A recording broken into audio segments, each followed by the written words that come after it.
एक बार में जो पसंद करे वो कौन है?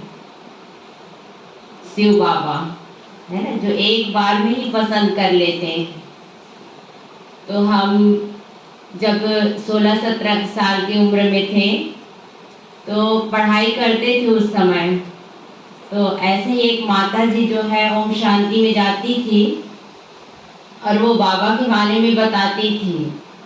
तो वहाँ वाले जो है उस माता जी को पागल समझते थे कि ये तो बस विनाश विनाश की बातें करती है, ये माता जी, इसका ज्ञान कोई मत सुना करो। तो हम भी वहाँ गए, हमको पता चला कि ये शिव बाबा के बारे में बताती है, क्योंकि हम बचपन से ही बहुत भक्ति करते थे, बहुत पूजा पाठ। क्योंकि माँ को बचपन में देखते थे कि वो सुबह सुबह 4 बजे उठ करके कैसे गीत गाते हुए पूजा करते रहती थी, जल्दी से उठती थी, नहाती थी, पूजा पाठ करती थी। तो ऐसे उनको देखते थे तो उनका संस्कार जो है हमारे पर आ गया।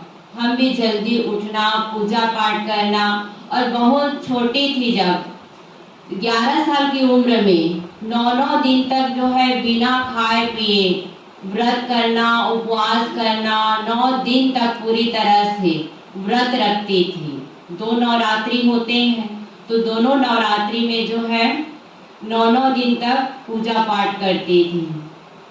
और जो है पहले ही शुरू से ही लक्ष्य था हमारा, हमको किसी के बंधन में नहीं रहना।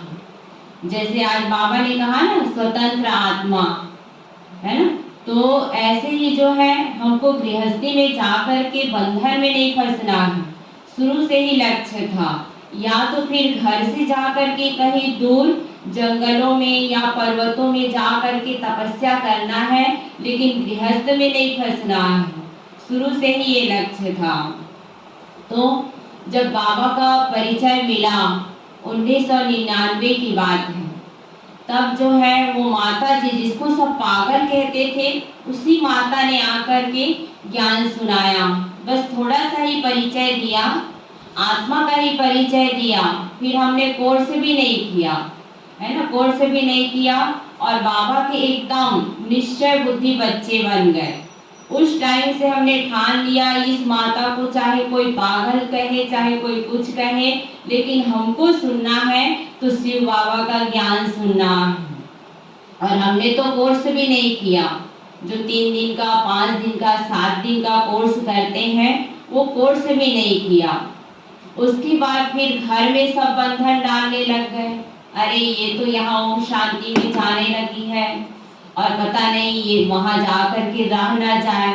घर में लोगों को डर लगने लगा, तो फिर वो बंधन डालने लगे। तो हमने कहा नहीं, हम तो बस थोड़े दिन के लिए जा रहे हैं, 15 दिन के लिए, 1 महीना करके ऐसे सेंटर पे दीदी के पास चले जाते थे। गीता बहन जी जब थी उनके पास ही मैं रहती थी, 10 साल उनके पास रही हूँ। तो उनके पास चली जाती थी और थोड़े दिन में 1 महीना रह के, 2 महीना रह के फिर वापस घर चली जाती थी। उसके बाद फिर हम शुरू में ही उसी समय जब ज्ञान में आए, उसी दिन 1-2 दिन के अंदर ही लहसुन प्याज भी खाना छोड़ दिया था, है ना। तब से लेकर के जब हम माउंट आबू गए, दादियों को देखा, दादियों का अनुभव सुना कि दादियों ने कैसे अपने छोटेपन से, उन्होंने उम्र नहीं देखा, कितनी छोटी छोटी दादियाँ जो इतने बाबा के प्रति इतने समर्पण, भगवान के प्रति उन्होंने भगवान को देखा। तो बस हमने भी दादियों को और दीदियों को ही देखा कि कैसे इन्होंने बाबा के प्रति अपना जीवन समर्पण किया है। तो हमें भी अपना जीवन जो है भगवान के लिए समर्पण करना है।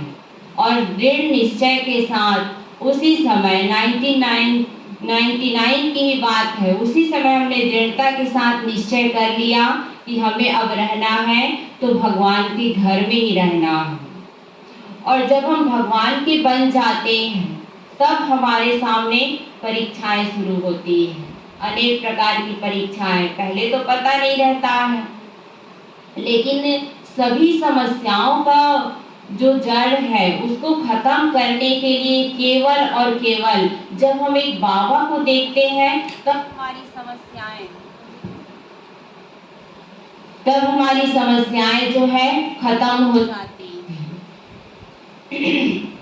तो कोई भी समस्या आती है, बस हमें बाबा को अमृत वेले उठ करके 3 बजे उठ करके जब हम बाबा से बातें करते हैं, योग करते हैं, तब हमारी सारी समस्याएं जो है उस समय खत्म हो जाती हैं। तो सवेरे उठ करके बहुत हमारा अनुभव है कि 3-3 बजे जो कार्य कोई मनुष्य नहीं कर सकता है, उस समय जो है उठ करके जब हम बाबा को याद करते हैं तो हमारी सारी समस्याएं जो है वो खत्म हो जाती है ना। तो बस दृढ़ता के साथ हमने निश्चय कर लिया। 24 साल हो गए हमको इस ज्ञान में आए, है ना। शरीर का नाम है ममता बहन और जो है 24 साल हो गए सेंटर पे रहते। बस बाबा को हम यही कहेंगे कि जीत लिया दिल बाबा आपने हमें अपना बनाकर। ओम शांति।